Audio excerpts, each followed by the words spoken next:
So, lucid dreaming is that gliding over one's dreams, gliding over one's state of deep sleep. You know, when there is nothing, you know, absolutely nothing, total blackness, blank out in the state of deep sleep, and yet the witness remains. It's very profound.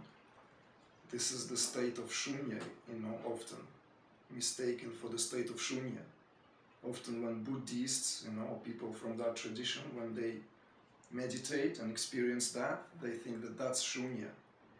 It is not shunya. It is a state of deep sleep, when there's nothing, but the witness just hovering over still.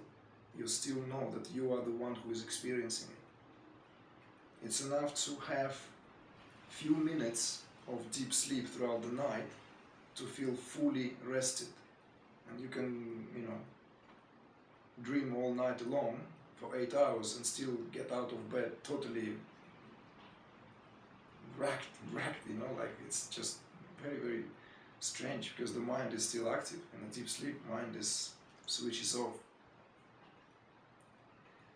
Now, going to the comparative analysis of between the lucid dreaming and out-of-body experience, we have to look into the investigations of modern science, into the investigation of the neurophysiology.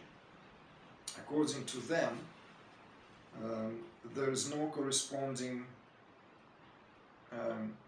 similarities, because the EEG is different in both experiences, as well as the rapid eye movement, which is, by the way, gave scientists the ability to study the lucid dreaming, because people who took part in those experiments were able to communicate with the people who were conducting those researches through directing their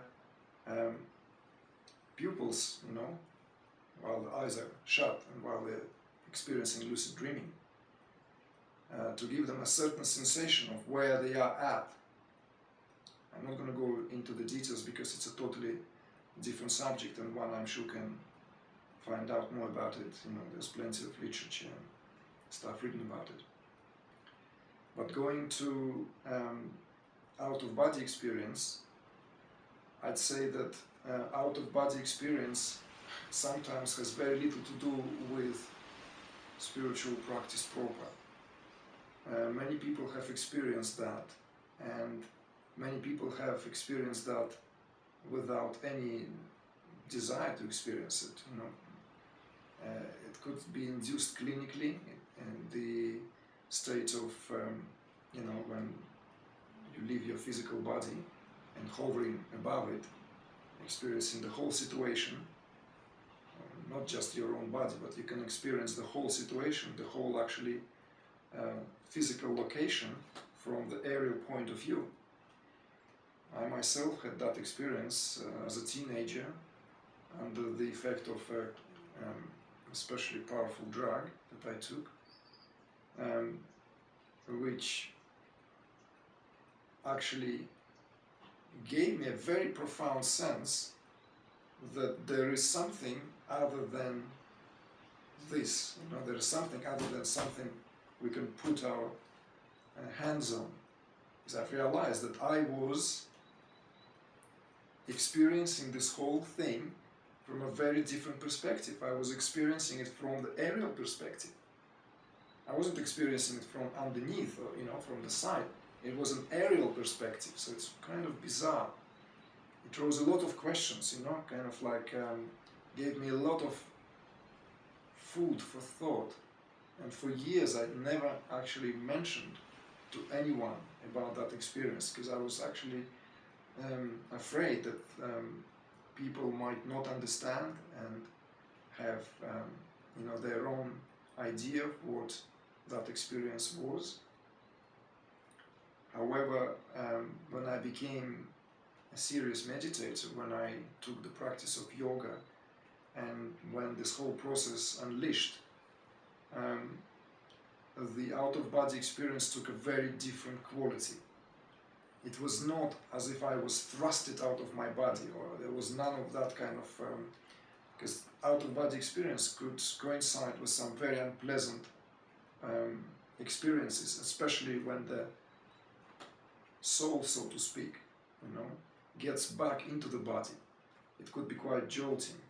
But in meditation, when you have an out-of-body experience, and if you're meditating, so to speak, properly, if your meditation has kind of staged, grounded your nervous system, and grounded your physiology, then the out-of-body experience is a very beautiful experience, because what you experience is that gradual expansion. You simply go beyond the boundaries of the body, beyond the boundaries of the mind, beyond the boundaries of the ego and the intellect. You go into that open space and you are one with that space. In fact, the more expansion takes place, the more you have true identity with that expansive state of consciousness. So, in a way, I wouldn't even call it out-of-body experience, because,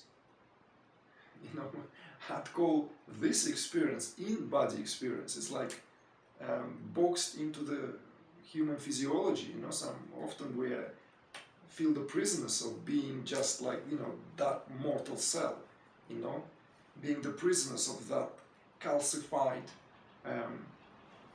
morphologized physical condition.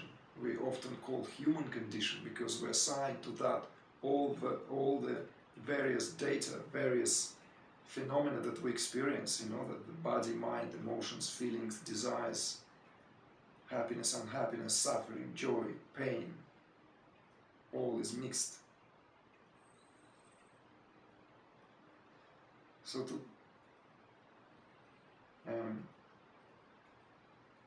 brush it all together, to summarize, I'd say just stay detached. Just have a nice distance, just feel with the experience, go with it, and yet do not assign any specific importance to it. Treat it as yet another experience, just on a much more subtle level. There'll be many of them, and we need to learn to differentiate and to discriminate, so that we don't get arrested at any particular state, so that we don't get arrested and fascinated at any particular state, because all these states are temporal. All these states, even out of body, like how long do you stay out of body? How far do you go?